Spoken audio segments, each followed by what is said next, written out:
참사 발생 1년 6개월 만에 이태원 참사 특별법이 여야 합의로 본회의를 통과했습니다.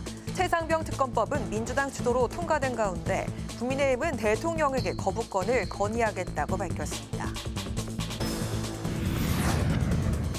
여당이 신임 비상대책위원장에 황우여 상임고문을 임명했습니다. 출마자가 없어 9일로 미뤄진 원내대표 경선에 3선의 송석준 의원이 처음으로 도전 의사를 밝혔습니다. 민주당은 위성정당인 더불어민주연합과의 합당을 의결했습니다. 이로써 민주당은 171석의 의석으로 22대 국회를 시작하게 됐습니다. 대기자의 시선으로 분석해보는 정가 동향, 목요정책클럽, 기자, 대기자. 민주당 단독 처리로 오늘 국회 본회의를 통과한 최상병 특검법. 이에 반발해 국민의힘이 표결에 불참하면서 윤 대통령이 또다시 거부권을 행사하게 될지 등 정치권 현안을 분석해보겠습니다.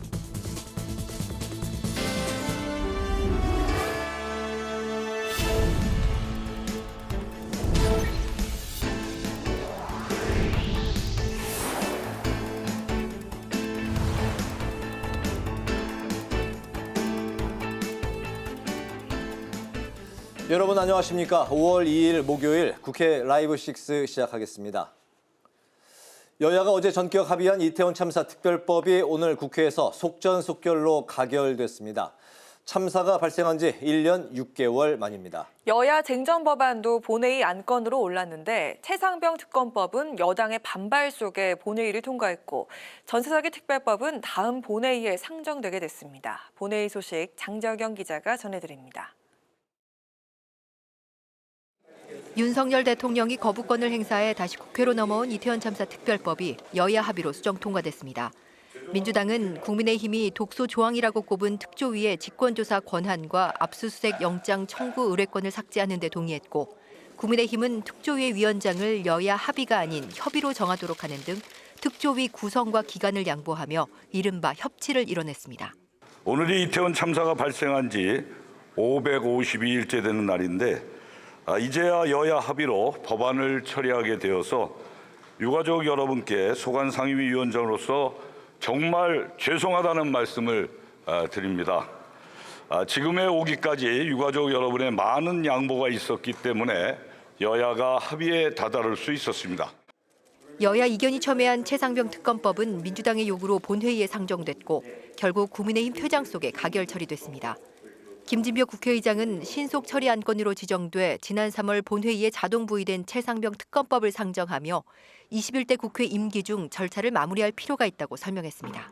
국회법이 안건의 신속 처리 제도를 도입한 취지에 비추어 볼 때 이 안건은 21대 국회 임기 내에 어떠한 절차를 거치든지 마무리가 돼야 되기 때문에 그래서 제가 여러 가지로 고려한 끝에 오늘 의사 일정 변경 동의의 건을 표결 처리하도록 하겠습니다. 최상병 특검법을 처리한 민주당은 국민적 요구라고 주장했고 국민의힘은 의회 폭거라고 규탄했습니다. 지금 최혜병 사망 사건을 둘러싼 외압의 증거들이 온천하에 드러나고 있습니다. 이런 의회 폭거와 관련해서 우리 당은 앞으로 21대 마지막까지 모든 국회 의사일정에 협조할 수 없다는 것을 분명히 말씀을 드립니다. 전세사기 피해자에 대한 선구제 후 구상을 지원하는 전세사기 특별법 역시 야당 주도로 오늘 본회의에 부의됐고 다음 본회의에서 표결을 앞두게 됐습니다. 국민의힘이 최상병 특검법에 대해 윤석열 대통령에게 거부권 행사를 건의할 수밖에 없다고 밝혔고 윤 대통령도 법안 통과에 유감을 표명하면서 협치를 강조하고 있는 윤 대통령이 이번에는 어떤 입장을 취할지에 관심이 집중됩니다. 국회 방송 장정현입니다. 국민의힘이 전국위원회의를 열고 황우여 상임고문을 비상대책위원장으로 임명했습니다. 국민의힘 원내대표 경선에는 3선의 송석준 의원이 처음으로 출마 의사를 밝혔습니다. 문그린 기자가 보도합니다. 한동훈 전 비상대책위원장이 사퇴한 지 21일 만에 제12차 전국위원회의에서 황우여 상임고문의 비대위원장 임명안이 의결됐습니다.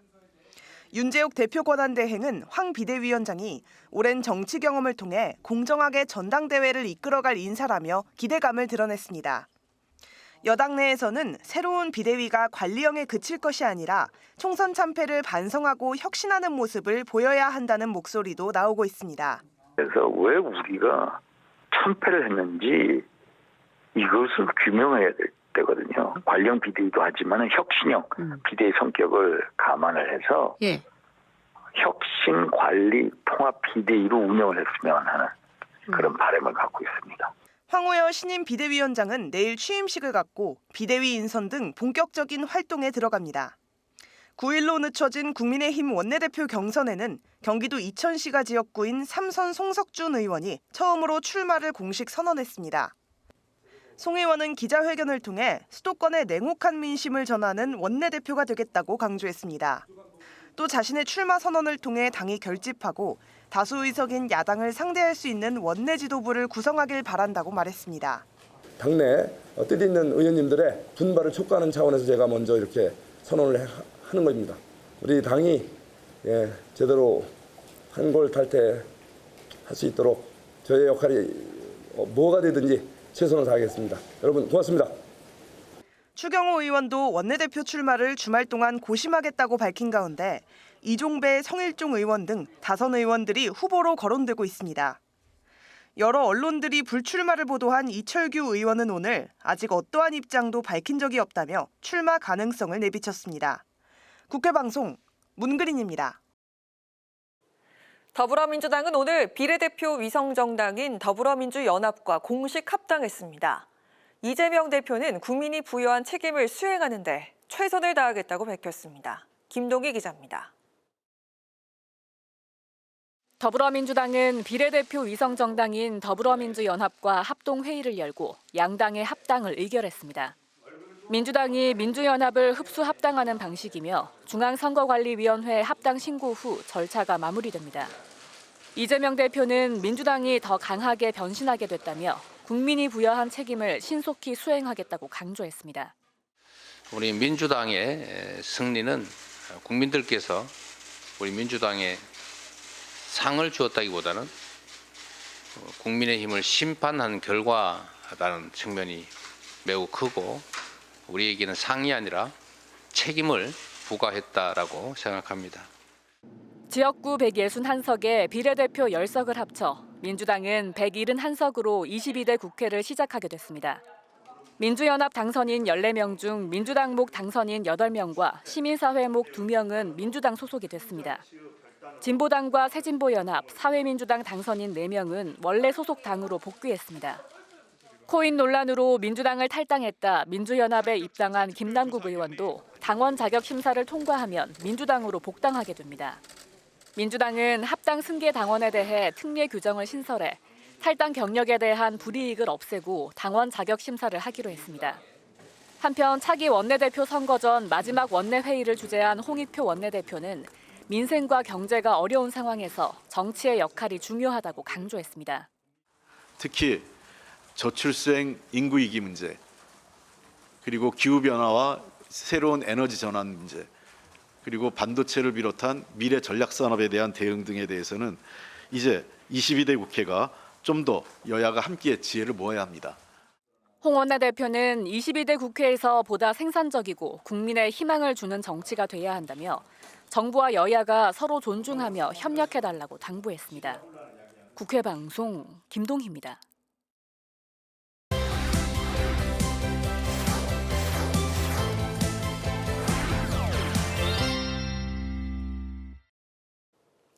이슈픽, 오늘은 천지원 개건 기자와 함께 오늘 본회의에서 통과된 이태원 참사 특별법에 대해서 한 걸음 더 자세히 살펴보도록 하겠습니다. 천지원 기자 안녕하세요. 네, 이태원 참사 1년 6개월여 만에 특별조사에 구성을 할 특별법이 통과가 됐습니다. 여야 합의까지 정말 오랜 시간이 걸렸는데 이태원 참사 특조위는 앞서 진행된 세월호 참사 특조위와 어떻게 다를까요? 네, 2022년 10월 29일 이태원 참사가 발생한 지 550여일 만에 특별법이 본회의 문턱을 넘었습니다. 이태원 참사 유가족 협의회는 너무 오랜 시간이 걸렸다며 원망의 감정을 감추지 못했는데요. 특조위가 제대로 된 조사를 통해 참사의 근본적인 원인 규명을 하길 바란다고 말했습니다. 이태원 참사 특조위는 여야 각각 4명을 추천하고 국회의장이 여야 협의를 거쳐 1명을 추천해 총 9명으로 구성될 텐데요. 활동 기한은 1년, 3개월 내로 한 번 연장이 가능합니다. 당초 법안 처리를 반대한 여당이 주장한 독소 조항, 자료 제출 거부 시 압수 수색영장 청구 의뢰권이 삭제됐고 조사, 재판 기록의 열람 요구권도 사라졌습니다. 앞서 2014년 세월호 특별법이 통과하면서 세월호 특조위도 참사 205일 만에 출범했었죠. 하지만 한계가 뚜렷했습니다. 요구했던 159억 원의 예상 중 절반 정도를 책정받았고 조사 기한도 여야 의견으로 1년을 채우지 못했습니다. 특조위원 17명 중 15명이 법률 전문가로 이뤄져 다양한 측면에서 원인 분석을 하지 못했다는 평가가 나왔습니다. 제대로 된 조사를 할 수 없는 인적, 물적 환경이 있었기 때문에 2020년 국회를 통과한 사회적 참사 특별법에는 영장 청구 의뢰권이 포함됐던 건데요.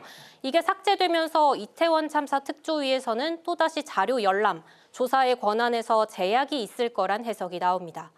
하지만 세월호 때와 달리 여야가 합의를 거쳐 법안이 통과됐고 윤석열 대통령도 여야 합의를 거친 법안에 거부권을 행사하지 않겠다는 뜻을 밝힌 만큼 특조위가 활동을 통해 실체적 진상규명에 다가설 수 있을지 관심이 모아집니다. 네, 여야 합의를 거쳐서 오늘 본회의에서 최상병 특검법이 통과가 됐고 또 전세사기 특별법도 안건으로 부의가 됐다고요? 네, 김진표 국회의장이 장고 끝에 최상병 특검법을 본회의에 부의했고 국민의힘 의원들이 퇴장한 가운데 법안이 통과됐습니다. 전세사기 특별법도 본회의 부의가 된 만큼 민주당은 이달 말 본회의에서 처리하겠다는 입장입니다. 국민의힘은 오늘 아침까지도 최상병 특검법에 대해 다시 합의를 이어가자는 입장이었는데요. 이양수 원내수석 부대표 발언 들어보시겠습니다. 수사가 끝난 다음에 미진할 경우에 특검을 해야 되죠. 민주당에서 이거를 뭐 강행 처리하고 싶다 뭐 그렇다고 그러면 저희가 뭐 기간 조정이라든지 뭐 이런 걸 통해서라도 충분히 양보할 의지가 있으니까. 하지만 민주당은 반드시 오늘 통과시켜야 한다며 결국 야당 단독으로 최상병 특검법을 처리했습니다. 오늘 본회의 통과와 부의를 강행한 이후 21대 국회 내 쟁점 법안을 처리하겠다는 민주당 의지가 반영된 건데요. 만약 윤 대통령이 최상병 특검법의 제2요구권을 행사하더라도 28일 본회의에서 다시 의결할 수 있는 시간을 벌기 위해서입니다. 29일 열린 영수회담에서 이재명 대표가 거부권 행사를 자제해달라고 요청했는데 대통령실이 방금 전 유감의 뜻을 밝혔습니다. 정진석 대통령 비서실장은 협치의 첫장 잉크가 마르기도 전에 입법 폭주를 하는 건 여야가 힘을 합쳐 민생을 챙기라는 총선 민의를 정면으로 거스르는 거라고 비판했습니다. 네, 이제 여야 지도부 구성도 알아보겠습니다. 먼저 국민의힘입니다. 원내대표는 아직이지만 국민의힘 황우여 비상대책위원장 체제로 돌입을 했다고요? 네, 오늘 국민의힘은 전국위원회를 열고 91%가 넘는 압도적인 찬성으로 황우여 비대위원장을 임명했습니다. 당초 내일 원내대표 선거를 치른 후 비대위 구성에 속도를 내겠다는 입장이었는데 당연직으로 비대위에 포함되는 원내대표 선거가 일주일 미뤄지면서 비대위 구성도 시간이 걸릴 것으로 보입니다. 비대위원은 최대 9명 정도로 구성될 걸로 알려졌는데요. 황우여 신임 비대위원장은 한 언론사 인터뷰를 통해 비대위원 구성에 노년과 장년, 청년을 안배하겠다고 밝혔습니다. 황우여 위원장과 손발을 맞출 원내대표, 후보가 없어서 이례적으로 선거가 미뤄졌는데요. 오늘 3선의 송석준 의원이 처음으로 원내대표 출마를 선언했습니다. 송 의원은 아무리 험하고 고된 길이라도 국민과 나라, 당과 더 나은 미래를 위해 적극적으로 나서겠다고 말했습니다. 앞서 추대론까지 보도됐던 이철규 의원은 불출마할 가능성이 있다는 언론 보도까지 이어지자 결심은 진작에 확고히 서 있다며 다만 표현하지 않는 것이라고 말했는데요. 지금 입장을 밝히면 원내대표 선거에 지장이 있을까 봐 말하지 않는 것이라며 며칠 있다 그 과정에 대해 말하겠다고 밝혔습니다. 송 의원이 출마 신호탄을 알리자 당내 다른 중진 의원들도 연이어 출마할 수 있다는 가능성이 점쳐지고 있는데요. 오는 9일 친윤과 비윤, 수도권과 TK 등 당내 이견을 중재해야 할 원내대표 사령탑에 누가 선출될지 주목됩니다. 네, 민주당도 보도록 하겠습니다. 일찌감치 박찬대 의원이 원내대표로 거의 확정된 그런 분위기던데 내일 예정대로 원내대표 선거 치른다고요? 네, 친명계로 분류되는 3선의 박찬대 의원이 원내대표 선거에 단독으로 출마해 사실상 확정된 모습인데요. 내일 찬반 투표를 통해 당선이 결정됩니다. 당초 10여 명의 중진 의원들이 원내대표 하마평에 올랐지만 큰 잡음 없이 박찬대 의원으로 후보가 정리됐습니다. 이재명 대표의 연임론이 아직 불확실한 가운데 차기 당대표가 선출될 때까지 친명 지도부는 계속될 전망입니다. 이런 가운데 정진석 대통령 비서실장과 홍철호 정무수석 등 대통령실 정무 라인이 조만간 야당 지도부를 찾을 것으로 알려졌는데요. 영수회담 이후 협치 복원을 강조하고 있는 대통령실이 야당과의 만남으로 그 분위기를 이어가겠다는 것으로 보입니다. 아직 민주당이 만남 제안에 답을 하지는 않은 것으로 전해졌는데요. 민주당은 오늘 윤석열 정권의 예비비 관련 언론 보도를 언급하며 비판의 목소리를 높이기도 했습니다. 한민수 대변인 발언 들어보시겠습니다. 윤석열 대통령은 국가의 비상금인 예비비를 자신의 사금고로 여겼던 것은 아닌지 분명하게 답해야 합니다. 한 대변인은 윤석열 정부가 집무실 이전과 순방 등에 수백억 원씩 예비비를 사용했다며 정부 예비비는 쌈짓돈처럼 막 쓰는 돈이 아니라고 비판했는데요.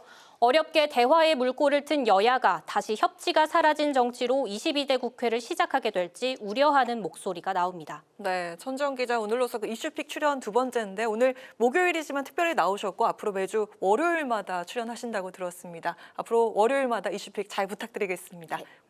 오늘 말씀 여기까지 듣겠습니다. 고맙습니다.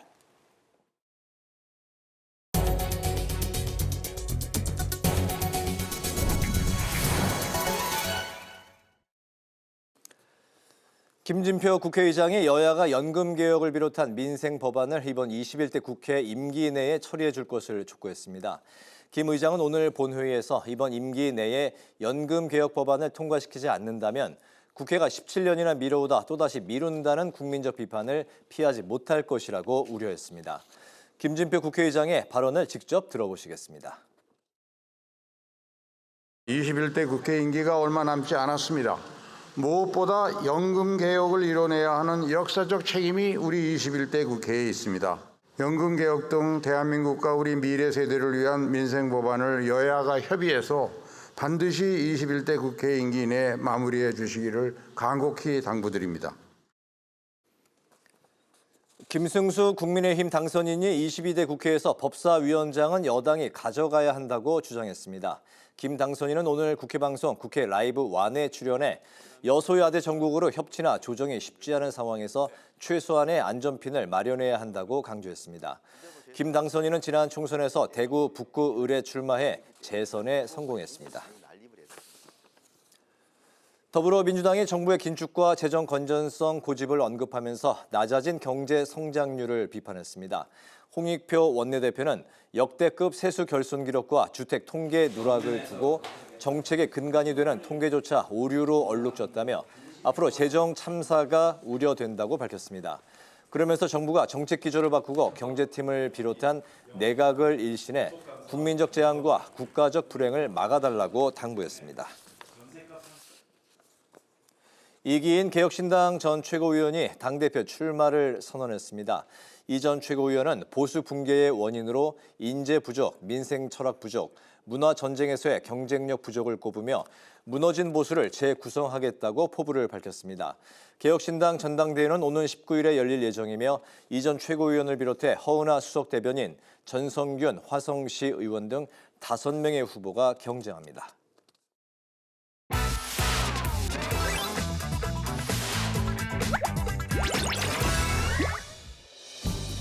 5월 2일 강아랑이 전해주는 정치권의 뜨거운 말말말 강아랑의 정치양입니다.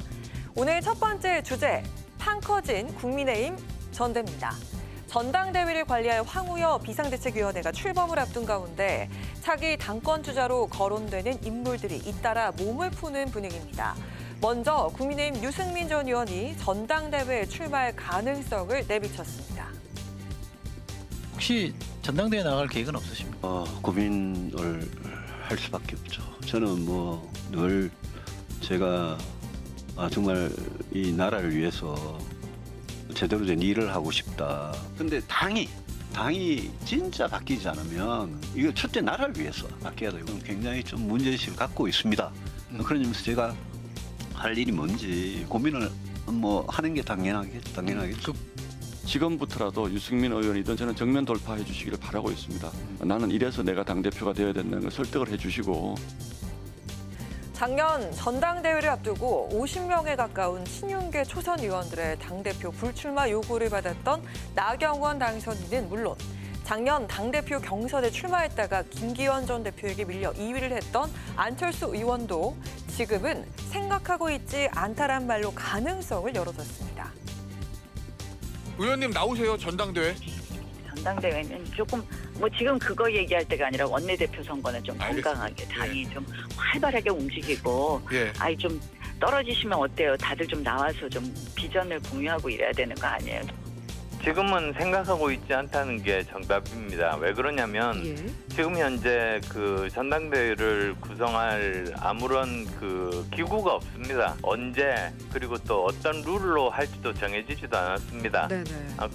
그래서 저 포함해서 아무도 여기에 대해서는 밝히지 않고 있는 그런 상황인 것 같고요. 다들 전대로. 무엇보다 이번 전당대회 최대 쟁점은 당원 100% 룰 조정 여부입니다. 국민의힘은 지난 전대 과정에서 기존 당원 70%, 여론조사 30%였던 비율을 당원 100%로 바꾼 바가 있습니다. 당내 비윤계와 원외 인사들은 당대표를 선출할 때 국민 여론을 50%까지 확대 반영해야 한다고 목소리를 높이고 있지만 친윤계는 현행 유지를 주장하고 있습니다. 지역구를 옮기고도 4선에 성공한 김태호 경남 양산의 당선자를 비롯해서 서울의 배현진, 조정훈 의원과 김재섭 당선자 그리고 한동훈 전 비대위원장과 원희룡 전 국토교통부 장관 등도 당대표 출마 가능성이 거론되고 있습니다. 원내대표 선거와는 달리 함합형이 쏟아지면서 대조되는 모습입니다. 국민의힘 당대표를 지낸 바가 있는 이준석 개혁신당 대표는 여당의 전당대회 상황을 어떻게 보고 있을까요? 한동훈 비대위원장이 나오느냐가 되게 관심 받을 텐데요. 못 나오죠. 술도 안 먹는다 그러는데 동네 가가지고 뭐 지역에서 형님 동생하고 이런 거 할 수 있어요. 본인이 필설로서 사람을 대중을 사로잡아야 되는 것인데 할 수 있을까요? 그걸 해낼 수 있으면 돼요. 국민의힘 전당대회 최대 쟁점이 되고 있는 룰 개정 여부는 본격적인 비대위원 인선 후 논의가 이뤄질 것으로 보입니다. 오늘 임명돼 곧 출범을 앞두고 있는 황우여 비대위가 결정하게 될 당원 100% 룰의 운명은 과연 어떻게 될까요? 자, 이어서 두 번째 주제는 이태원 특별법 합의 내용입니다. 오늘 여야가 본회의를 열고 이태원 참사 특별법을 통과시켰습니다. 이태원 특별법은 지난 1월 야당 단독으로 본회의를 통과한 이후 윤 대통령이 조사위원회의 권한을 문제 삼으면서 거부권을 행사해 다시 국회로 돌아왔고 5월 안에 처리되지 않으면 폐기될 수순이었습니다. 하지만 여야가 법안을 수정해서 처리하기로 전격 합의했습니다. 재석 259인 중 찬성 256인 기권 3인으로서 12구 이태원 참사 피해자 권리 보장과 진상규명 및 재발 방지를 위한 특별법안은 가결되었음을 선포합니다.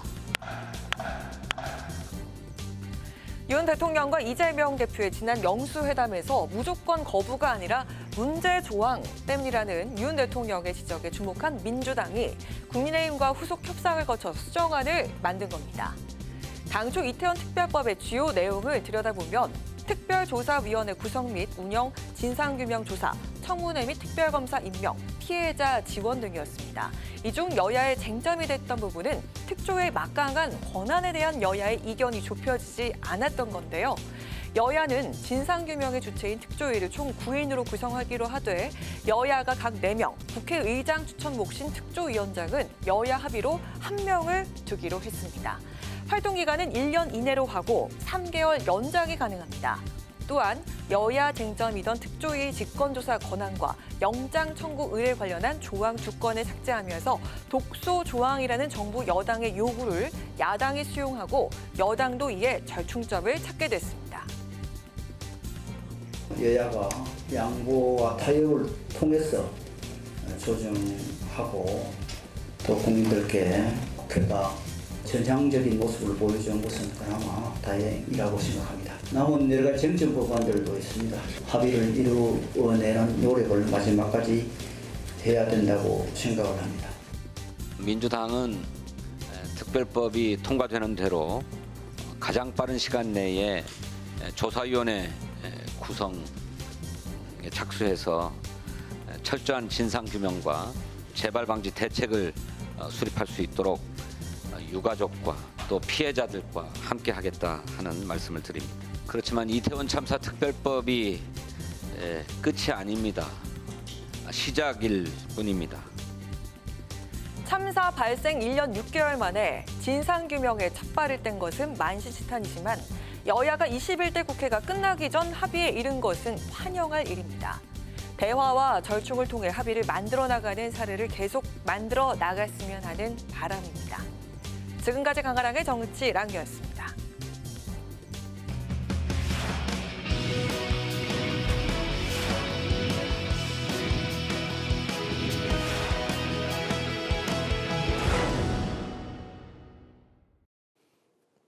정치권 동향을 대기자의 시선으로 짚어보는 목요 정치클럽 기자 대기자 시간입니다. 최병묵 전 TV조선 해설위원, 성한영 한겨레신문 선임기자 두 분과 함께하겠습니다. 어서 오십시오. 반갑습니다. 네, 안녕하세요. 오늘은 성 기자님께서 발제 준비해 오셨죠? 네, 오늘 국회 본회의에서 이태원 특별법 통과됐고요. 이건 합의에 의해서 통과된 겁니다. 또 최상병 특검법 통과됐는데 이건 이제 여당에서 반대했죠. 전부 퇴장한 가운데 네. 야당 의원들 중심으로 통과를 시켰고요. 또 여야 원내대표 선거가 지금 진행 중입니다. 그래서 이런 전국 현안 갖고 토론해 보면 될 것 같습니다. 네, 오늘 이태원 특별법이 본회의에서 처리가 됐습니다. 그동안 이제 여야 간의 이제 그 협의에 그 난항을 겪었던 부분이 바로 이제 국민의힘이 독서 조항으로 이제 꼽았었던 특조위 직권조사 영장 청구 이 조항 두 건을 민주당이 이제 삭제하는 데 동의를 하면서 이제 전격적으로 오늘 처리가 이제 됐는데요. 최대 쟁점이었던 특조위원장은 이제 합의가 아니라 협의로 정하고 나머지 위원 8명은 여야가 4명씩 추천을 하기로 했습니다. 활동 기간은 1년 이내로 하고 이제 석 달 이내에 연장을 할 수 있게 됐습니다. 최대 이제 1년 3개월 정도 이제 활동 기간이 이제 보장이 된 건데요. 이번 그 수정안 통과 어떻게 평가하시는지 최 위원님부터 들어볼까요? 우선 뭐 이제 여야 협의로 합의로 통과됐다는 점에서는 지금 평가를 해야 할 만한 부분이고요. 네. 그 합의가 가능했던 부분은 이제 독소 조항이 배제가 됐기 때문에 가능했던 것이고, 그러나 뭐 저는 사실은 기본적으로 또 본질적으로 이 경찰 수사가 이루어지지 않았습니까? 그래서 이미 재판을 받고 있는데 관련하는 사람들이 만약에 이 특조위라는 게 만들어져서 이게 정말 그 경찰 조사와 다른 어떤 것이 나올 것인가 하는 부분에 대해서는 저는 굉장히 회의적인 생각을 가지고 있거든요. 왜냐하면 이게 기본적으로 이제 지금 이 특별법을 추진하는 사람들은 그 윗선을 자꾸 얘기를 하는데 윗선에 대한 책임은 저는 뭐 법률적 책임은 좀 없을 거라고 보기 때문에 이제 정치적 책임은 질 수가 있겠죠. 그러나 이 특별법을 가지고 정치적 책임을 지울 수는 없는 거거든요. 그래서 실효성이라는 측면에서 보면 얼마나 가능할 것인가 하는 부분에는 대단히 의문을 갖는데, 여하튼 특별법이 통과되기까지의 합의 과정, 이 부분은 여야 그 어떤 합의의 하나의 상징물처럼 좀 좋은 평가를 받을 만하다. 이렇게 말씀을 드릴 수 있겠습니다. 민주당 입장은 이제 그동안 공수처와 이제 검경의 늑장 수사로 뭐 특별법을 이제 통과시킬 수밖에 없는 그 상황까지 왔다는. 글쎄, 근데 뭐 이미 저 수사는 다 끝났습니다. 끝나고 재판 진행 중이고, 그다음에 지금 이 특별법의 특조위가 지금 그 뭐 조사를 한다고 해서 뭐 저는 개인적인 견해지만 특별히 더 나올 건 없는 건 아닌가 싶습니다. 네. 그 법적인 책임은 없을 것이고 다만 정치적 책임은 뭐 공방이 있을 수 있다라는 건 어떤 아니 정치적 책임이라는 거는 여야 간에 뭐 누가 책임져야 되는 것 아니냐 이 얘기는 할 수 있어도 특조위에서 자, 이 사람 우리 이렇게 해서 뭐 기소합시다 뭐 그런 정도의 그 특별한 결론이 나올 만한 게 없을 것이다 이런 얘기죠. 그러니까 이태원 특별법을 통해서 얻을 수 있는 부분이 거의 없을 거다. 그러니까 경찰 수사 이거를 뛰어넘는 다른 것이 나올 가능성이 새로운 것이 저는 개인적으로 별로 없다고. 이태원 특별법을 통해서 새로운 것이 뭐 기존 수사 이외에 더 기대할 것은 없을 것이다. 예, 이렇게 말씀을 하셨네요. 모르죠.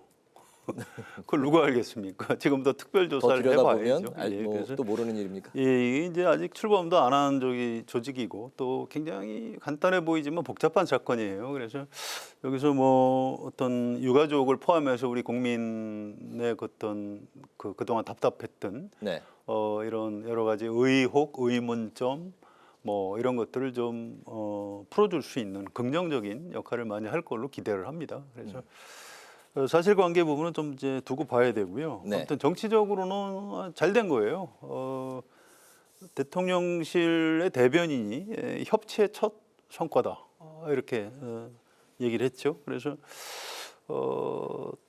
영수회담에서 윤석열 대통령이 네. 이 얘기를 하니까 그건 그 독소 조항이 좀 있어서 문제가 있다 이제 이렇게 얘기를 했거든요. 그래서 여야가 영수회담 뒤에 그럼 그 독소 조항만 빼면은 합의가 되는 것 아니냐 이렇게 절충이 이루어진 겁니다. 네. 그래서 영수회담 성과 맞아요. 전 이걸 보고 아쉬운 게 다른 것도 좀 영수회담에서 그런 식으로 이재명 대표하고 윤석열 대통령이 조금씩만 좀 언급을 했더라면 네. 다른 여러 가지 쟁점도 이렇게 좀 절충이 이루어졌을 텐데 아쉽게도 그거 딱 하나만 영수회담에서 화제에 올랐다고 해요. 그래서 좀 다른 법안에 대해서도 좀 영수회담이 이제 끝났으니까 당분간 안 열리겠죠. 그래서 여야가 좀 합의해서 이렇게 여야가 이제 협치하는 총선 이후에 네. 그런 모양을 좀 보여줬으면 좋겠다. 이런 생각입니다. 네. 이태원 특별법이 지난 영수회담에 대한 이제 뭐 첫 번째 성과라고 볼 수 있다면 이태원 특별법처럼 여야가 이제 한 발씩 양보해서 또 다른 법안들도 또 다른 협치도 가능한 것 아니냐 이렇게 말씀을 하셨는데 그 이태원 특별법을 만약에 이제 지금 통과가 돼서 특조위가 들여다본다면 기존의 어떤 부분을 좀 보완해서 하면 좋겠다라고 생각하시는 부분이 있을까요? 아니요, 이 사건 굉장히 복잡해요. 저 같은 비전문가가 얘기할 부분은 아니고요. 네. 아무튼 아까 말씀드렸듯이 우리 국민하고 유가족들이 답답해하는 부분에 대해서 좀 샅샅이 철저하게 조사가 이루어졌으면 좋겠습니다. 네. 첨언 없으시면 다음 이슈로 넘어갈까요? 네. 최상병 특검법이 야당 주도로 본회의를 오늘 오후에 통과했습니다. 국민의힘 의원들은 반발하면서 본회의장을 퇴장했는데요. 공수처 수사가 이제 진행 중인 사건에 대해서 특검법을 채택한 배경이 뭔지 또 윤 대통령이 다시 거부권을 행사할 가능성 좀 어떻게 전망하실까요? 뭐 기본적으로 사실은 이제 여권에서는 늘 검찰 수사든 공수처 수사든 이런 게 있으면 네. 그게 끝나고 난 뒤에 미진한 부분이 있으면 특검을 하자. 이게 여권의 논리입니다. 네. 그러니까 지금 민주당도 집권했을 당시에는 늘 저런 식으로 방어적으로 나갔고요. 지금 윤석열 정부도 그런 거 아닙니까? 공수처에서 수사 중이잖아요. 작년 9월에 그 고발이 돼서 지금 현재까지 수사 중이에요. 지금 막 한참 수사가 진행 중이에요. 네. 그리고 이제 소환하기 시작했고요. 자, 이렇기 때문에 만약에 이 법에 따라서 특검을 도입하게 되면 앞으로 몇 달 뒤가 될 텐데 좀 빠르면 그때쯤이면 수사가 거의 끝나 있을 수도 있겠다. 뭐 이런 생각도 듭니다. 그러나 어쨌든 간에 이제 통과시켰으니까 네. 이제 특검을 할 수밖에 없는 건데 지금 윤석열 대통령은 계속 부정적으로 얘기한단 말이죠. 오늘도 이제 정진석 대통령 비서실장이 이 부분에 관해서 유감을 표명했고 네. 그렇기 때문에 아마도 윤재호 원내대표도 거부권을 건의하겠다고 그러고 거부권을 또 행사하는 것 아닌가 제2의구권을 네. 그렇게 되면 이제 5월 28일, 5월 29일이 임기 끝나는 날이니까 본회의에서 이제 재표결을 시도하겠죠. 그 재표결에서 지금 예상컨대는 네. 아마 부결될 가능성이 꽤 있는 것 아닌가 거부권을 행사했을 경우는. 왜냐하면 네. 국민의힘의 일부가 이쪽에 찬성표를 던져야 되는데 뭐 민주당은 기대를 하고 있습니다만은 그 민주당의 기대대로 과연 될까? 뭐 이런 데서는 의문점이 있습니다. 물론 그 뭐 최종 결과는 두고 봐야 되지만 네. 그런 관점에서 보면 결국 21대 국회 마지막까지 네. 여야 어떤 충돌의 상징 뭐 이런 정도가 아닌가. 뭐 그렇게 좋은 광경은 아니다 이렇게 생각합니다.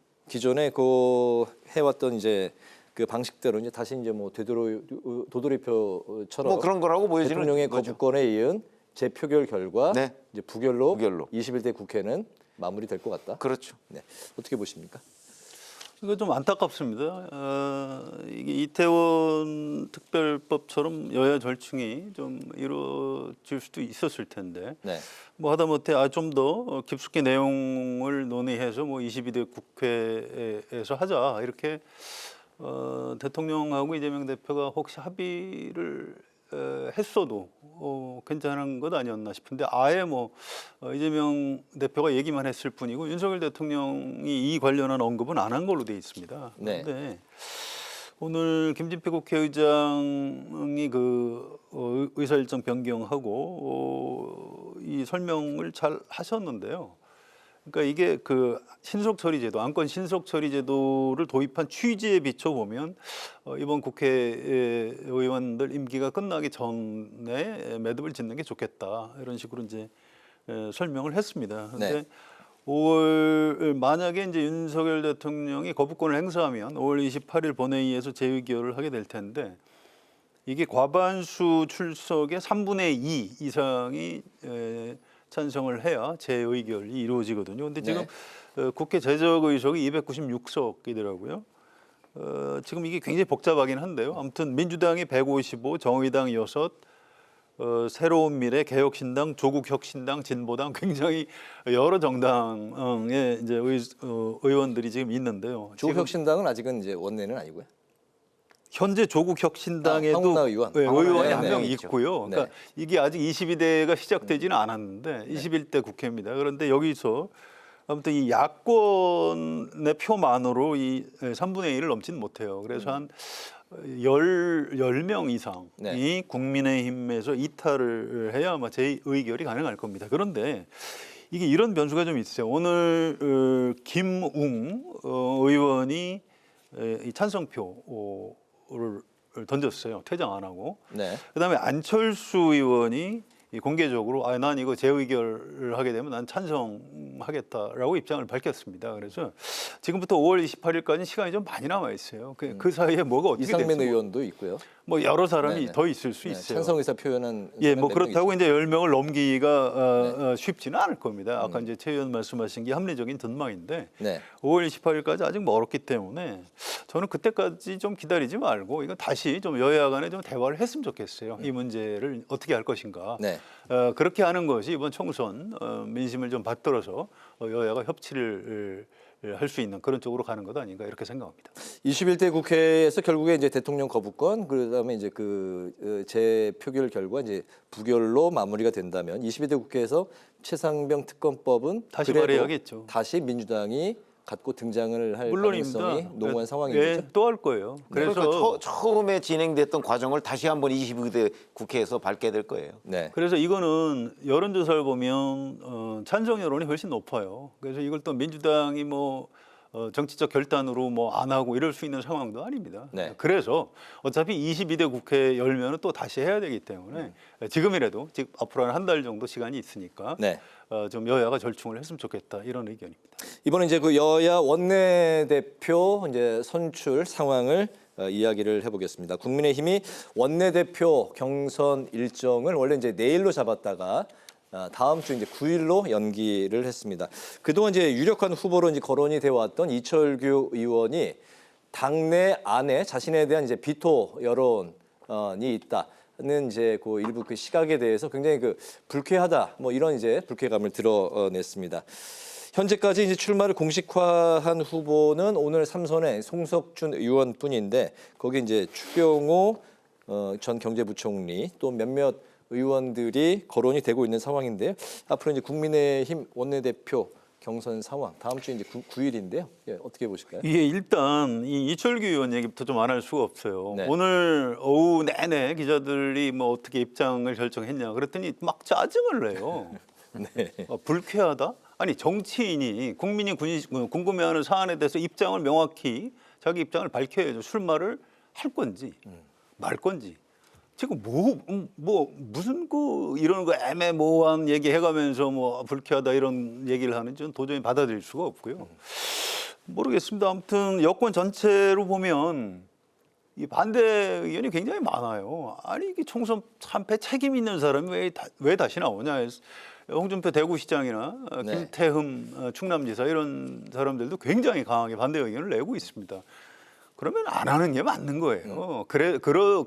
나오지 말라는 취지로 5월 9일까지 연기를 했고 또 이제 이런저런 사정을 살펴보니까 이철규 의원이 안 나오는 모양이다 해서 오늘 이제 송석준 의원 출마 선언했고 다른 뭐 추경호 의원, 이종배, 성일종 이런 분들도 지금 출마를 검토 중인 거 아니겠습니까? 네. 그래서 이렇게 여러 사람이 나와서 원내대표 경선을 하는 게 맞는 겁니다. 그래서 이건 이철규 의원이 좀 깔끔하게 정리를 해줬으면 감사하겠습니다. 네, 이철규 의원이 결심은 이미 진작에 섰고 다만 그 당내 분위기 그 상황을 감안해서 현재 그걸 이제 밝히지 않을 뿐이다. 이게 출마를 하겠다는 근데 건가요? 결심이 진작에 선 것 같지는 않아요. 왜 그러냐면 제가 찾아보니까 4월 25일에는 이 질문을 받고 자 나올 사람이 없으면 누군가는 악역을 담당해야 된다고 얘기를 했어요. 그건 본인이 나오겠다는 뜻이잖아요. 네. 그렇죠? 근데 지금에 와서는 또 어제 정도에는 또 그 얘기가 아니에요. 자기는 결심을 한 번도 한 적이 없기 때문에 왜냐면 나와야 한다고 자기가 그 얘기한 적도 없고 또 결심을 안 했기 때문에 그 나오지 않겠다고 얘기할 이유도 없는 것 아니냐 이러더니 오늘 지금은 또 결심은 진작에 했다는 거 아닙니까? 그러면 날짜가 바뀔 때마다 그 입장이 달라요. 그러면 도대체 이철규라는 아직도 결정을 못했다고 생각하시는 건가요? 아니 제가 보기에는 뭐 눈치를 보고 있는 것 같아요. 그러면 처음부터 이 불출마니 출마니 이런 결심은 아직 안 했습니다라고 좀 그 본인이 기자들한테 답변하는 게 일관성이 있어야 되는데 너무 일관성이 없는 것은 제가 보기에는 본인이 기자들한테 불쾌감을 표시할 게 아니고 제가 보기에는 기자들이 이철규 의원한테 불쾌감을 표시해야 될 것 같아요. 왜냐하면 너무 일관성이 없잖아요. 그러니까 본인의 입장을 분명하게 정리를 해서 적어도 책임 있는 정치인이라면 나의 입장은 이거다. 내지는 언제 밝히겠다. 뭐 9일까지니까 뭐 예를 들어서 끝까지 안 밝히면 출마 안 하는 거고 아니면 8일이라도 밝혀야 출마하는 거 아니겠습니까? 그런 점을 보면 책임 있는 정치인답게 행동을 좀 했으면 좋겠다. 그건 저희 같은 기자들 입장에서 이철규 의원한테 얘기를 하는 겁니다. 생각하시기에 가장 좀 유력한 후보가 있다면 아니 만약에 이철규 의원이 이런 반발에도 불구하고 출마를 하게 되면 저는 당선될 걸로 봅니다. 다만 이제 일반 국민들의 시선, 일반 국민들의 시선이 이제 도로 친윤당 아니냐 뭐 이런 식으로 해서 굉장히 그 당 이미지에는 안 좋은 영향을 미치겠죠.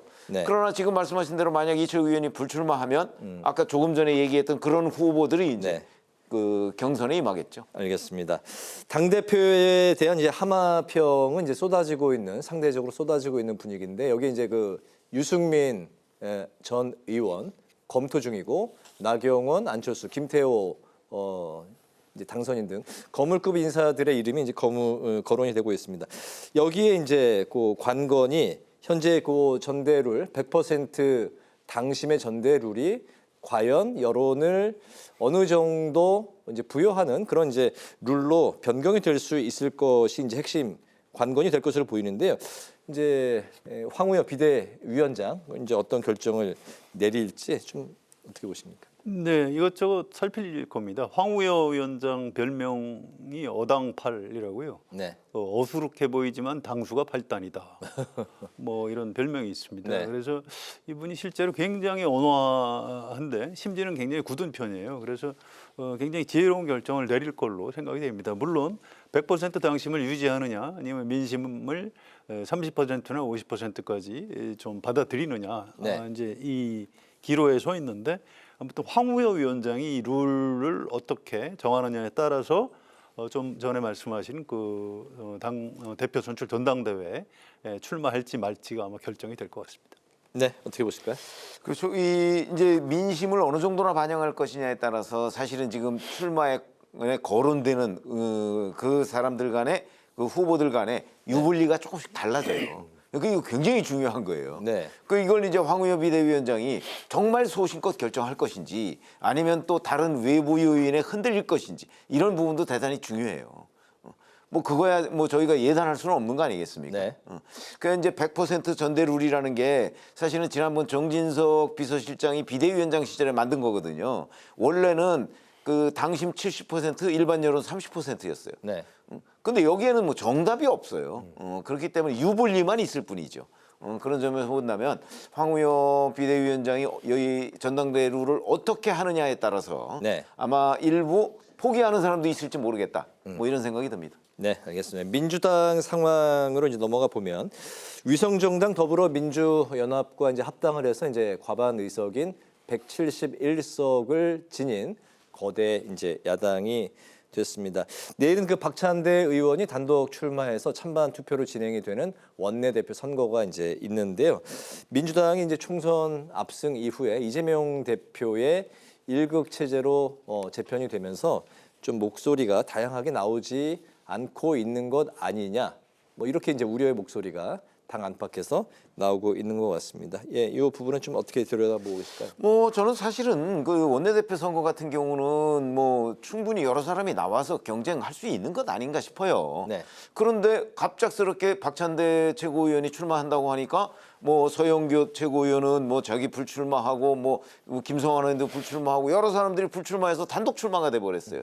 이게 저는 민주적인 방식은 아니라고 보거든요. 네. 그래서 거기에 뭐 보이지 않는 선이 작용했는지 여부는 제가 알 수는 없는데 여하튼 이런 형태 그다음에 이제 뭐 더민주 전국혁신회의라는 그 원외 강성 친명 조직에서 이번에 31명의 당선자를 냈어요. 네. 그 이제 이런 조직에서 굉장히 앞으로 이제 민주당을 강하게 그 이재명 대표를 옹호하는 쪽으로 이제 그 좀 흐름을 잡아갈 것 같은데 네. 이런 모습들이 별로 그렇게 바람직해 보이지는 않는다 하는 관점에서 본다면 좀 그 민주당의 자유스러운 목소리 내지는 뭐 뭔가 이 경쟁을 하는 분위기 뭐 이런 것들이 좀 사라진 것 같아서 아쉬움이 아주 큽니다. 네, 민주당 안에서의 다양한 목소리가 사라지는 것 같아서 아쉽다. 예전에 그 민주당이 그 바깥에서 봤을 때는 이제 보수 정당보다는 더 활발한 그 이런저런 다양한 목소리들이 좀 나오지 않았었나 그런 생각도 드는데요. 그렇습니다. 지금의 이 상황은 어떻게 보십니까? 옛날 민주당하고 좀 분위기가 달라진 건 맞죠. 옛날에 민주당 안에 민주당 신파, 민주당 구파 이거 너무 오래된 얘기라 좀 죄송한데요. 그다음에 주류 비주류 뭐 이런 건 항상 있었습니다. 그래서 특히 약간 진보적 성향 또는 개혁적 성향의 정당 안에 비주류가 있는 게 정상이에요. 그래야 이 뭐라고 그럴까요? 국민들의 어떤 지지를 폭넓게 받을 수 있는 거고요. 네. 또 이른바 보수 쪽하고 싸울 때도 비주류 세력이 있어야 좀 국민들의 지지를 더 잘 받을 수 있는 뭐 그런 게 있습니다. 그래서 지금 좀 일사불란한 체제, 물론 총선 압승 때문에 이런 현상이 나타나는데 이게 이제 민주당의 중장기적으로 좋은 건지 좀 의문이에요. 이게 좀 위험할 수가 있습니다. 최근에 여론조사를 보면 윤석열 대통령 국정평가는 굉장히 나빠요. 오히려 총선 전보다 더 나쁜데 이 정당 지지도를 보면 국민의힘이나 민주당이랑 비슷하게 나옵니다. 네. 물론 이제 조국 혁신당이 꽤 높기 때문에 뭐 그거를 더 해서 계산해야 된다 이런 주장도 있는데 민주당으로서는 좀 위기감을 느끼는 게 정상이에요. 그래서 모르겠습니다. 저는 보이지 않는 손이 오히려 이럴 때는 민주당에 좀 필요한 측면이 있습니다. 무슨 얘기냐면 지금 우리가 좀 아까 국민의힘 원내대표 얘기를 했는데 아니 이게 아무리 봐도 박찬대 의원 혼자만 후보 등록을 할 것 같다 그러면 차라리 국민의힘처럼 원내대표 선출일을 좀 며칠 늦추고 당내에서 잘 설득을 해가지고 좀 누구 좀 후보 등록을 좀 해달라. 네. 이렇게 해서 한 2-3명 출마해서 경선을 하는 모양을 갖추는 게 훨씬 더 좋았던 것 아닌가. 네. 이런 좀 아쉬움이 있을 정도로 이번에 단독 출마해서 찬반만 묻는 거는 별로 모양이 좋지 않은 것 같습니다. 알겠습니다. 마지막 이제 의대 증원과 관련한 의료 개혁 문제를 이제 마지막 이슈로 다뤄보도록 하겠습니다. 의대 증원과 관련해서 법원이 이달 중순까지 최종 결정을 보류해 달라고 정부에 요구를 했습니다. 그리고 이제 2,000명 증원이 과연 이게 과학적 근거가 있는지에 대해서도 자료를 제출하라고 정부에 이제 요구를 했는데요. 법원의 이런 요구가 정부에게 이제 어떤 그 정당성을 부여하는 이제 기회가 될지 아니면 그 위기가 될지 이렇게 많이 이제 관심이 모아지고 있는 상황인데 의대 증원 앞으로 좀 어떤 방향으로 갈지 쉽진 않은데. 글쎄, 제가 보건대는 이게 이제 판사가 이걸 과연 판단할 능력이 되는지에 대해서 굉장히 의문이 들어요. 네.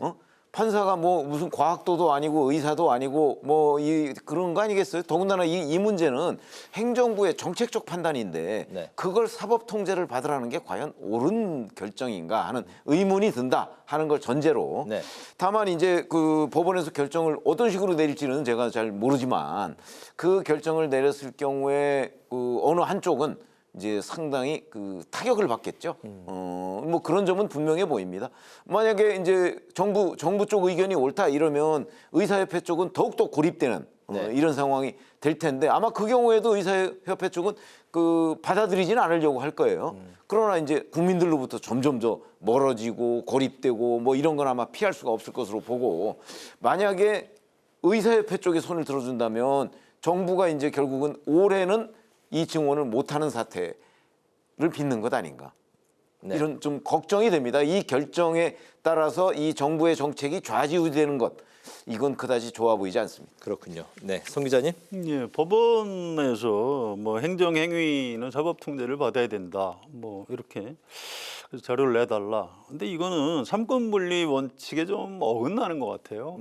이건 사법부는 불법 여부를 따지면 되는 겁니다. 이걸 이 안에 심리까지 하는 것처럼 뭐 이렇게 하는 거는 적절하지 않은 것 같고요. 아무튼 이달 중순 정도에 이제 그 집행정지 여부를 결정을 하겠다고 하니까 네. 좋은데 저는 이거 사실 각하해야 된다고 봅니다. 이 내용을 왜 행정부에서 할 일을 사법부에서 지금 따지고 드는 건지 제 상식적인 생각으로는 좀 이해하기가 좀 어렵습니다. 그렇군요. 오늘 한 줄 논평 들으면서 마무리하겠습니다. 최 의원님부터 들어볼까요? 조금 전에 제가 박찬대 민주당 원내대표 후보 사실 내일 찬반 투표가 되잖아요. 네. 이거 민주정당에서 이런 방식은 거의 본 적이 없어요. 뭐 2006년에 뭐 정세균 의원을 한번 추대한 적이 있지만 네. 뭐 차라리 추대를 하든가 그러지. 이 찬반 투표라는 게 이게 모양이 아주 저는 좋지 않다고 생각하거든요. 그다음에 뿐만 아니라 뭐 여러 가지 강성 원외 조직들 뭐 이런 데가 자꾸 입김을 이제 외부에서 그 가하는 것 이런 것도 결국 민주적 행태는 저는 아니라고 봅니다. 그래서 제 한 줄 논평은 거야의 비민주적 행태 우려된다로 하겠습니다.